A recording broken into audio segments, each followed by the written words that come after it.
Hello and welcome to Enzo in Focus. I'm Davina William. And our stories this week center on developing countries in Africa and Asia. Later in the program, we talk to Murray Stevenson about why ongoing support and encouragement is so vital to helping Congolese communities recover from the devastation of civil war. And we find out about life-saving work being done to help people in Asia. As medical advances become more widely available in countries like New Zealand, it's easy to forget that many people in developing countries may not get access to their technology for many years, if at all. But thankfully, there are dedicated professionals who consider it a privilege to take time out from their own busy schedules to volunteer their time and skills to help others.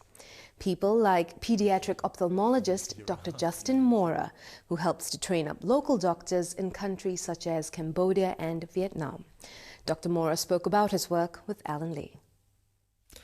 Well, Justin, thank you very much for sparing time for us. I know you're a much-travelled man at the moment, just back from Cambodia and Singapore. Why were you in Cambodia? I was there with a group called Sight for All, which is an Australian-based charity organisation. And we're trying to set up a program there to train local eye specialists in paediatric ophthalmology, looking after children's eye problems. There are about 285 million people blind in the world, and the second leading cause after cataract is childhood blindness. Of those people with visual impairment, about a third of them are in Southeast Asia, so there's an enormous need there. The services in countries in Southeast Asia have always sort of lagged behind what we've been able to offer in the West, and the hope with this program is to enable the local Cambodian doctors to develop the skills that they can deal with these issues. And it means not only that people we train are going to be capable of doing the work, but they can train the people that are coming along after them. It's a model that's worked in Vietnam. We had a program in Vietnam last year, and we're intending to run it in Laos and Bangladesh in the years ahead. So, in terms of what that means to someone who is operated on, I mean, obviously being blind in any country is an impairment. It is difficult, but I would guess in a third world country, it's real serious stuff. Well, it is. I mean, as you might imagine, the support services are not the same as here. If you have severe visual impairment, it's largely up to your family to look after you. The government doesn't provide a lot of assistance. Although, having said that, there's a wonderful school for the blind in Phnom Penh. In fact, there's 4 or 5 of them, but they're all funded by NGOs, overseas NGOs. But for most people with visual impairment, it's obviously a lifestyle problem in a big way, but to some extent it's a life-threatening problem too. You know, particularly in rural communities where, you know, if you can't work, you can't feed yourself or feed your family. Yeah. And I guess there's no sort of state safety net to catch people. No, not really. No. I know you're based in Auckland. You're at Auckland Eye. You have, I would imagine, a list of patients as long as your arm. So why do you go? There's no denying there's a feel-good factor in it. One of the reasons I went into ophthalmology was because of the excitement I thought I would have from sort of helping people to see, and that's definitely the case. And paediatric ophthalmology even more so, because you're doing something that's going to be important for someone's entire life. You know, the effects are sort of longer lasting, and just the thought that, you know, there are people elsewhere who just can't access that kind of assistance. It's a small thing that can be done and can make a big difference, and, you know, why wouldn't you? And I guess paediatric ophthalmology in a country like Cambodia, that is making a huge difference to those individuals. Yeah, I'd hope so. I mean, the Cambodian government's been very active in trying to improve their eye services. Up until 1987, they didn't have any program for training eye specialists. If you went to see someone with an eye problem in Cambodia, you saw essentially a GP who'd had 6 or 12 months training in eyes. Since 1987, they've had a training program which the Australian New Zealand College of Ophthalmologists has been helping them to set up. The college is very active up in Cambodia. But even now, there's only 40 ophthalmologists in the country, Wow. 14 million people and 40 ophthalmologists. By comparison, we have 120 odd in New Zealand with 4 million people.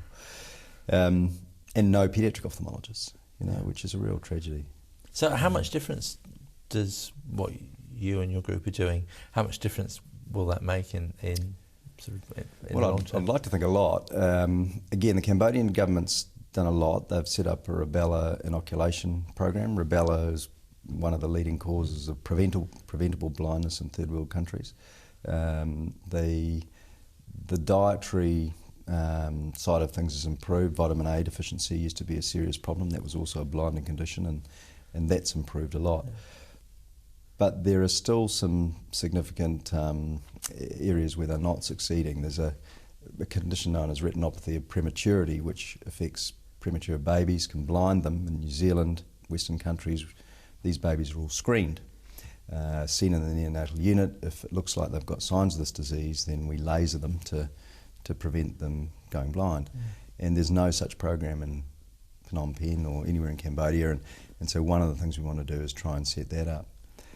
We want to give the local doctors the skills to manage things like glaucoma and cataract, which, although they're commonly conditions of the elderly, they also occur in children. Children can be born with those conditions. And I had a visit out to the School for the Blind, and a lot of the children I saw there had conditions which, in our country would not have led to them ending up there. Yeah.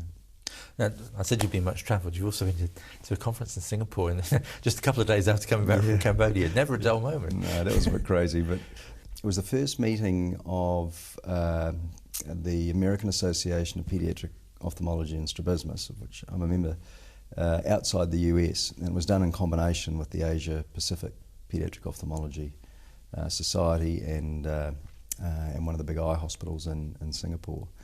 And it was great. It was the most international paediatric ophthalmology meeting I've been to, because as well as the Americans and the Singaporeans, there were people from all around Southeast Asia. There were people from Africa, Europe, and so on. It was really quite exciting. And one of the particularly exciting things that happened there was the establishment of what we're calling the International Paediatric Ophthalmology and Strabismus is eye muscle disorders, council. So it's an international council. At the Singapore meeting, there were members there inaugural members, I suppose, from 30 countries around the world. And this council's role is to try and promote paediatric ophthalmology care, to lobby WHO and national governments and so on to try and ensure that the children don't get forgotten when they're looking at their provision of services.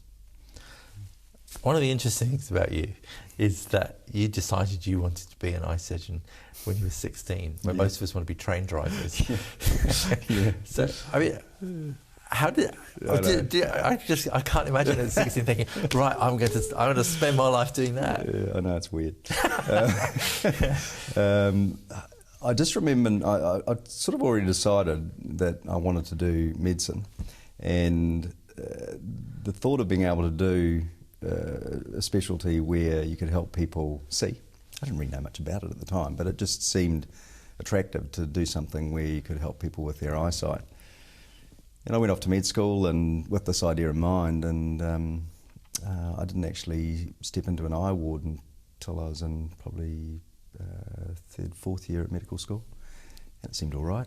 Because you have to have quite a strong constitution to deal with. Well, so I've never really thought about it. I know some people get squeamish about it, but when you're in medicine anyway, you develop a sort of level of objectivity when you're dealing with things like that. And sometimes I go down to Starship Hospital to operate.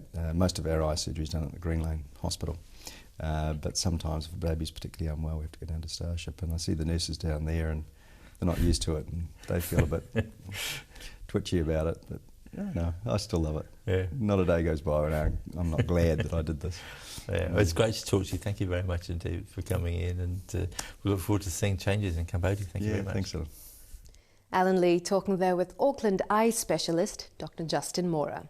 And you can find out more information about his work in developing countries if you click onto www.sightforall.org.